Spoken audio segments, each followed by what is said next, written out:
Good morning, this is Dwayne, and last time we met, I guess it was yesterday, uh, I recorded a video on a right-hand pattern you can use in the blues. And if you recall, it went something like this.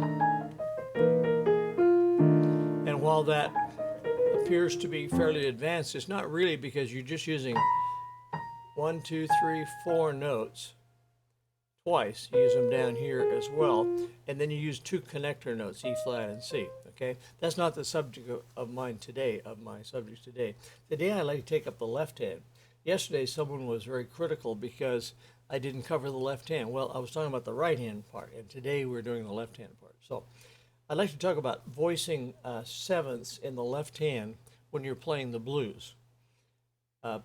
As you know, the blues almost always have a seventh in it. Like if we're in the key of C, you'd use a C seventh, and then you'd use an F seventh, and then you'd use a G seventh. Okay, but there's better ways to voice those chords so they sound, more bluesy. So let's go to the key of G. Say yesterday I was in the key of F, so let's do the key of G.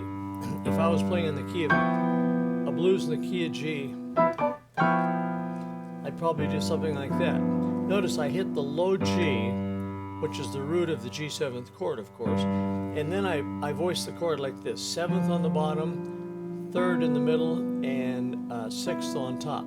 Okay, 7th, 3rd, 6th. And you may say, well, there's none of the original chord left except the 3rd.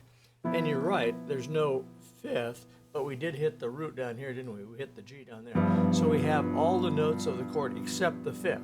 And we're replacing the 5th with the 6th and the 7th, okay, to get that open sound. That's kind of nice there, because what you can do is you can slide up a half a step easily just by freezing your hand. It's like you dipped your hand in glue and it froze that way. So you could just move up a half a step to the next chord, or down a half step, so you get some variety like that.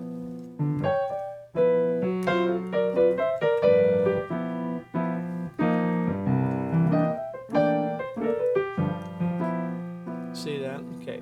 So you hit a low G, and then you hit the chord, depending on what the time signature is, but maybe 3 times or every beat. And if you want to, you can slide off that B flat onto B sometimes, okay? Let me just play very simply so you can watch my left. Okay, now it's time to go to the C7th chord. By the way, if you want to know the formula of the blues, I don't have time to cover that today, but it's a 12-bar blues where you have so many measures of the 1 chord, so many measures of the 4 chord, so many measures of the 5 chord, and then back to the 1 chord.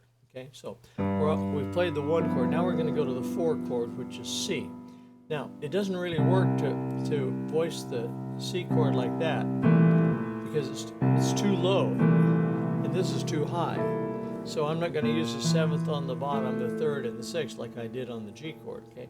Instead, I'm going to do something like this. I'm going to start on the 3rd, go to the 6th, 7th right next to it, and then the 9th. Okay, and that works too, because you hit a low C, and then come up and play that.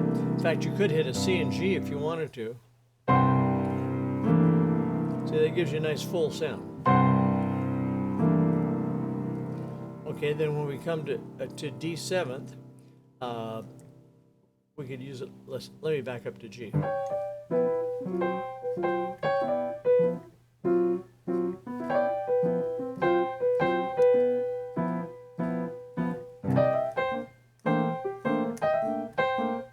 Now back to the G chord.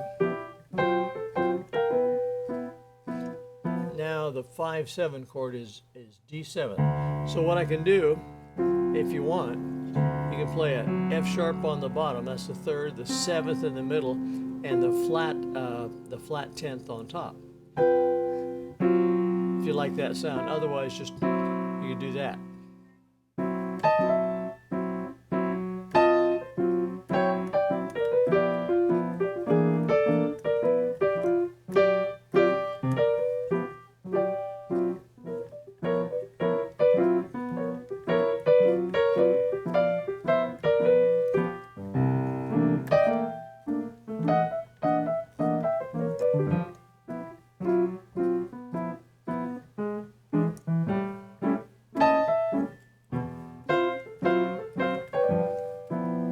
Okay, so there's some ideas for voicing the left hand. You can put the 7th on the bottom whenever it's convenient. Otherwise, maybe use the 3rd on the bottom. Okay, and sometimes you can, like I say, you could use the 3rd on the bottom with a flat 10th if you like that sound. If you don't, you can do something like that. Okay. All right, that's it for today. A little left-hand chord voicing, and tomorrow we'll take up another element of the blues, I believe. So if you enjoy these little tips, come on over to playpiano.com and sign up for all of them. So hope to see you there. Bye-bye for now.